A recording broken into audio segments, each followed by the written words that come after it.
History has long been an integral part of our society, providing valuable context for scientific discoveries. Recent developments in scientific research have allowed us to gain a deeper understanding of various phenomena in our world. One notable occurrence is the ongoing drying of the historic Euphrates River, which has raised questions and concerns within the scientific community. As scientists investigate the cause of this anomaly by closely monitoring the river, they have stumbled upon a chilling revelation on the riverbed. This discovery has left them wondering whether it might be a contributing factor to the river's drought. Join us as we delve into the mystery of the Euphrates River's desiccation and the startling findings made by these dedicated researchers. The Euphrates River, along with its counterpart, the Tigris, is among the oldest rivers in the world.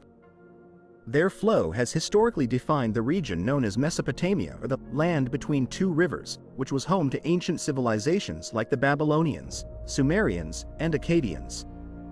These civilizations, once thriving in this region, continue to leave their mark on modern society. Originating from the Taurus Mountains in southeastern Turkey, these rivers receive an ample supply of alpine snowmelt, which feeds their flow. They traverse the plains of Syria and Iraq before ultimately emptying into the Persian Gulf. This historical and geographical context provides the backdrop for understanding the significance of the Euphrates River and its recent changes. Furthermore, the river's flow is affected by rainfall, and this is a crucial factor contributing to its current state. The river basin spans multiple climatic regions, ranging from the Mediterranean climate to a hot and arid climate in the upper part of the basin. Here, annual precipitation, in the form of rain and snowfall, can reach up to 3,500 millimeters. In stark contrast, the lower part of the river receives a meager 60 millimeters of precipitation.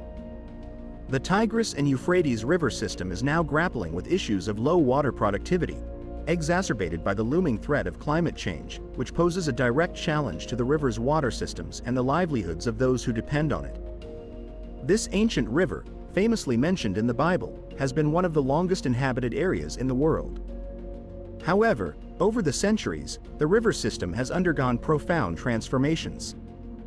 Archaeological research has uncovered evidence of significant changes in the river's watercourses, reflecting historical periods of drought, flooding, and desalination. Once again, it is beginning to run dry, with areas that were once a source of life for humans and animals now becoming arid landscapes. The Euphrates River traverses the countries of Turkey, Syria, and Iraq, with each riparian nation contributing a substantial amount of water to the river.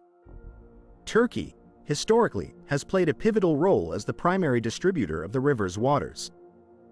Throughout its history, the Euphrates River has served various vital purposes, including providing drinking water to local populations, supporting irrigation for agricultural development, facilitating industrial applications, and serving as a source of recreation.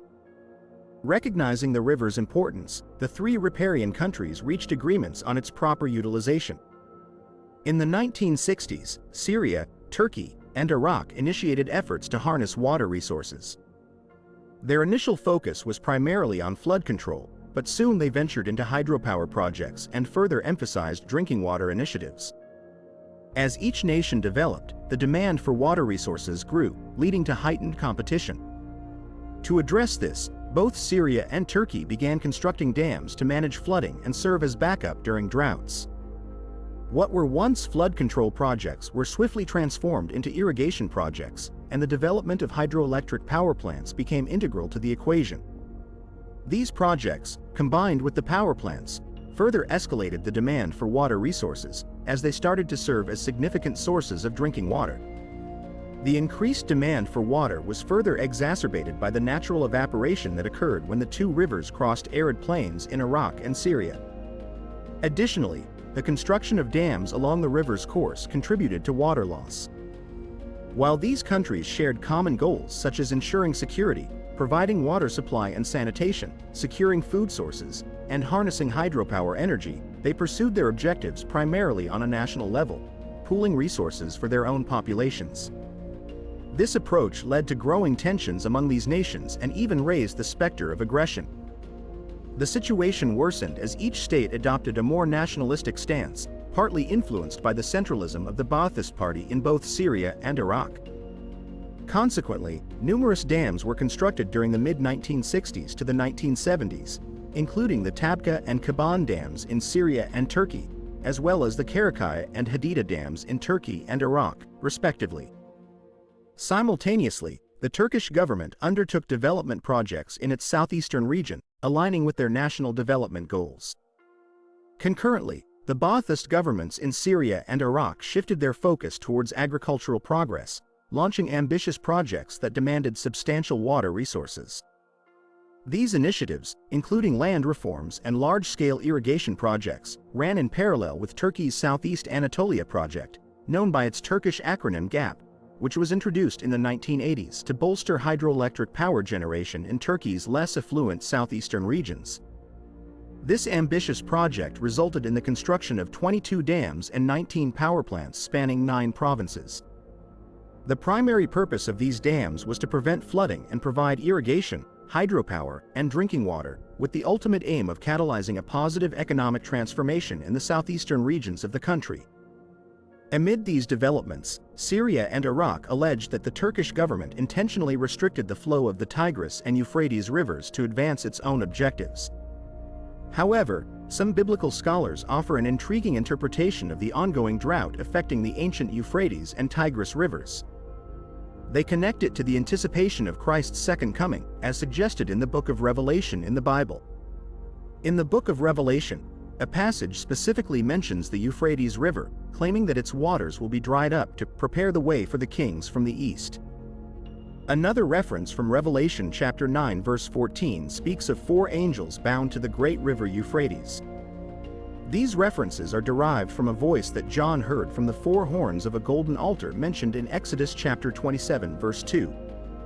Notably, these angels bound to the river are identified as demonic beings, aligning with the biblical understanding of fallen angels bound in the chains of darkness.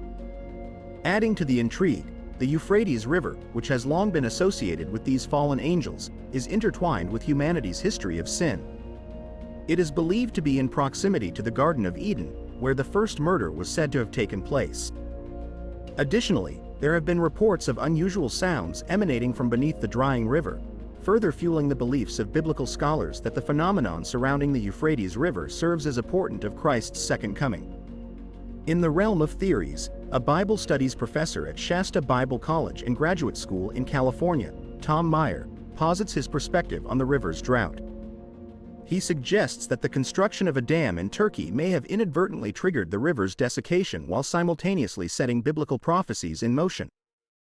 Tom presented an intriguing theory suggesting that the construction of a series of dams in Turkey, culminating in the massive Ataturk Dam, one of the world's largest, might inadvertently be setting the stage for the fulfillment of biblical prophecy within our lifetime.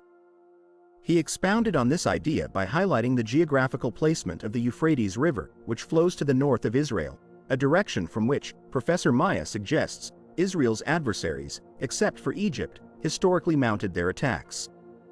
This theory gains credibility from the fact that the Mediterranean Sea acts as a natural barrier to Israel's west, posing a significant obstacle for potential invaders. Additionally, the eastern expanse is dominated by miles of desert, further supporting Meyer's proposition. Furthermore, Meyer's theory delves into the prophecy in question, which pertains to the 6th of 7 bold judgments documented in the book of Revelation. This judgment is anticipated to occur shortly before the glorious second coming of Christ, during which he is believed to vanquish the Antichrist and establish his literal 1,000-year reign in Jerusalem. As per the book of Revelation, a crucial element of this prophecy involves the great Euphrates River literally drying up. This phenomenon is envisioned to allow the kings from the east to lead their armies toward Jerusalem unimpeded, participating in the climactic final battle, known as Armageddon. Nonetheless, a faction of individuals holds the belief that the ongoing drought of the Euphrates River can be attributed to the absence of official coordination in the construction of projects along the river. These endeavors were undertaken without recognition of cross-border rights, inevitably leading to friction among the riparian states. At one point, tensions escalated to the extent that a dispute over the Euphrates River almost escalated into a full-blown conflict between the governments of Syria and Iraq. Although the relationship between Turkey and Iraq is historically characterized by hostilities, they managed to cooperate when it comes to issues related to the river. In stark contrast, the interaction between Syria and Turkey remains strained, as both nations consider their water affairs a matter of national security. Despite the political tension, cooperation remains a necessity for these riparian nations to effectively manage the rivers. Since 1964, water officials from all three countries have been compelled to reach out to one another out of necessity. They have endeavored to coordinate development projects and negotiate technical assistance, even during periods of strained government relations. Between 1965 and 1974, water authorities from all three nations established and convened the Joint Technical Committee. These meetings were held as needed and solely aimed to address each country's requirements and maintain stability. However, despite signs of cooperation and coordination initiated by water authorities, challenges persisted. Each riparian nation prioritized its national development projects over the cooperative agreements that were established. Iraq and Syria continued their expansive irrigation and hydropower initiatives, while Turkey pressed on with dam construction in the Taurus Mountains.